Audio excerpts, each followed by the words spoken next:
দেখো বন্ধুরা, আমাদের বাড়িতে আজকে পুজো দিয়েছে শাশুড়ি মা।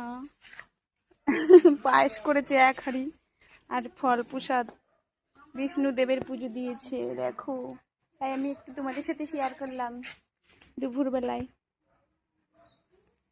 কেমন লাগছে? ব্রহ্মা বিষ্ণু মহেশ্বরের পুজো দিয়েছে আজকে। দেখো, প্রসাদ দিয়েছে। এই দেখো কত পায়েস করেছে, খুব সুন্দর। এই দেখো কত পায়েস করেছে, খুব সুন্দর হয়েছে না? আমি কিন্তু রান্না করিনি, আমার শাশুড়ি রান্না করেছে। ভাত খাচ্ছি, প্রসাদ। সেই মিষ্টি, এত মিষ্টি চিনি দেয় নাই পায়েসে।